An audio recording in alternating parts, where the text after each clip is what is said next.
बोझदार बड़ा लगे गोठ यारमो मशीनू जे रवासी पीरसन शीर मोहम्मद शंबानी पारा माटन सां गॾिजी पुलिस सरकार जी ज़ातनि ख़िलाफ़ एहतजाज कयो वियो। इन मौक़े ते एहतजाज कंदड़नि पीरसन शेर मोहम्मद शंबानी बोझदार बड़ा पुलिस जे अहलकार शाहिद रिंद ख़िलाफ़ दाईंदे चयो त शाहिद रिंद जॾहिं खां बोझदार बड़ा थाणे ते मुक़ररु थियो आहे तंहिं ॾींहं खां इलाइक़े जे शरीफ़नि जो जीअण झंझाल थी वियो आहे। हुन चयो त यारमो मशीनू में संदसि भाइटे मुमताज़ शंबानी जे घर ते बिना जवाज़ चढ़ाई करे ॿारनि सां बदतमीज़ी ऐं उनखे मारकुट कई ऐं चवंदो रहो तव्हां वटि बिना लाइसेंस जे हथियार आहिनि ऐं पूरे घर जी तलाशी वरिती ऐं बंदूक खां सवाइ खेसि कुझु न मिलियो, जंहिं बाद मुमताज़ शंबानी खे गिरफ़्तार करे हुन गुम करे छॾियो आहे। हुन वसवारनि खे अपील कई त पुलिस सरकार ख़िलाफ़ कार्रवाई करे नौजवान खे बाज़ाब कराए खेनि तहफ़ुज़ ॾिनो वञे। वारे तालुके जी यूनियन काउंसिल नूरियाबाद जे वॾेरे बशीर अहमद बिरोही ॻोठ ते मुबैना हमले ख़िलाफ़ पंहिंजे बिरादरी जे मौजूद हाजी नेत मोहम्मद बिरोही, ज़हीर अहमद बिरोही ऐं ॿियनि सां गॾिजी पंहिंजी रिहाइशगाह ते प्रेस कॉन्फ्रेंस कंदे इल्ज़ाम लॻायो त राति देर सां चांडिया बिरादरी जे वराणी ऐं राधाणी पाड़े जे 15 खां मथे माण्हुनि कहा करे हुननि जे ॻोठ मथां फायरिंग कई, जंहिं सबबि समूरे ॻोठ में ख़ौफ़ ऐं रास पकिड़िजी वियो। घरनि ऐं दुकान ते पिणु जदीद हथियारनि सां फायरिंग करे ताला टोड़िया, जंहिं दौरान ॻोठ जे औरतुनि ऐं मासूम ॿारनि में कीहाट पइजी विया,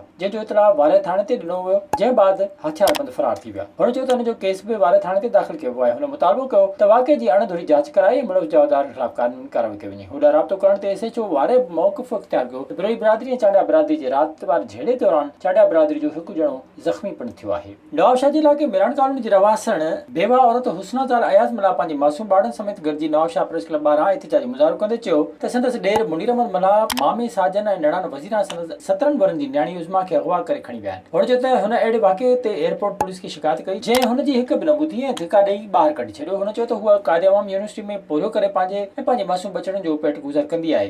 हुन चयो त ॾेर हुन खां पोरे जा अधु पैसा घुरे थो ऐं धीअ जो संग पिणु घुरंदा हुआ, न ॾियण तां हुनखे अगवा कयो आहे। हुन मुतालबो कयो त खेसि धीअ बाज़ाब करार ॾिनी वञे, जवाबदारनि ख़िलाफ़ कार्रवाई कई वञे। विज़िट कयो अवामी आवाज़ मीडिया ग्रुप जी वेबसाइट awamiawaz.pk